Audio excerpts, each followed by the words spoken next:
The human journey, if you notice, there's a red bird feather on a beach all by itself, like it's waiting for something.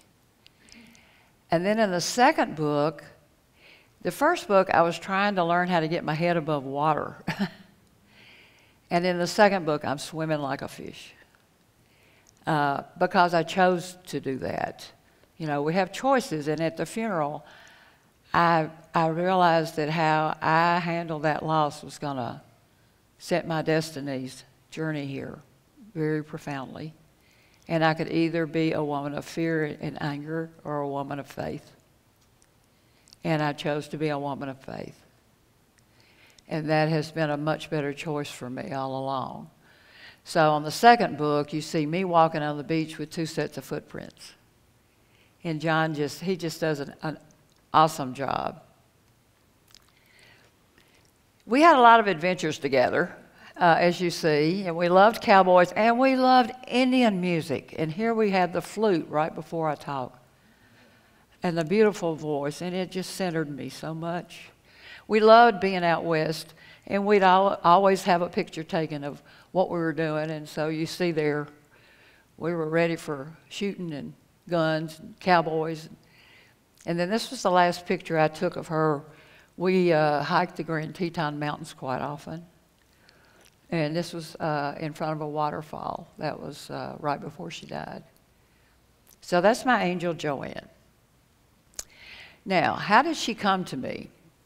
One of the ways, she had probably saved 200 books. We were going to build a wellness center out west.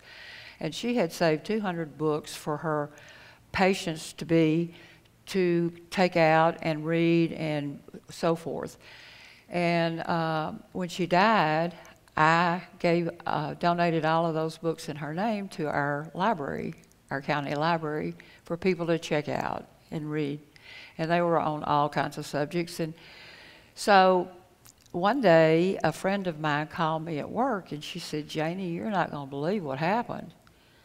And all this time, the man was waiting for her in her cabin and did some horrendous things. But we captured him, or they captured him.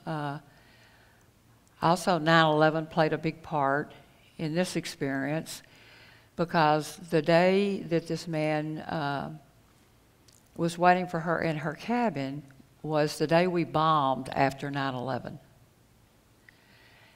And we heightened security at all the borders. And they caught him a day later trying to get into Canada in her vehicle. So that played an important part. But anyway, so he ended up being on death row. He's on death row in Terre Haute, Indiana. And people say, "Don't you feel bad about he chose that for his earthly journey. You know, he chose that. I didn't choose that." And they say, you know, "Are you going to be there if the death comes?" And I said, you know, I hope that his soul and his spirit gets everything he needs on this trip, on this journey. And at that level, but I said, as a mother, I want to be, he was the last one my daughter saw on earth. And I want to be the last person he sees on earth as her reminder. And so that would be the reason. So anyway, but I did keep praying over and over to God. I said, "God, you have got to let me know where my daughter is before the trial. Please let me know where she is." I was trying. I had just lost all faith. I had to borrow anything that she had left in her journals or whatever for my beliefs and my faith. It was a very dark, dark place. And I also had to go to hearings for him. And I stayed on his, evil path.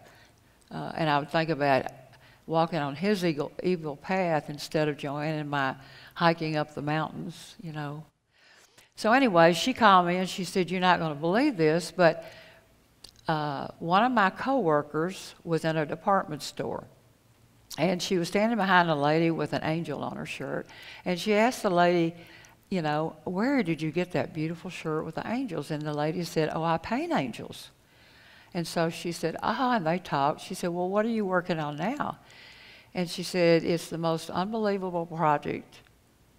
She said, I checked a book out of the library, and it was, there was a little entry at the front of the book that just talked about this young lady that had lost her life, and her mother had donated these books. And she said, I read the book, and all I could hear after that was, paint me as an angel for my mom. And she said, I kind of discounted it, and she said, I kept hearing, paint me as an angel for my mom. And she said, I finally did, but I don't know how I'm going to meet the mother. I don't know how to find the mother. And this woman just started crying. She said, I know her mother's best friend. And so that best friend called me, and she said, you're not going to believe what she brought. She had never seen my daughter before.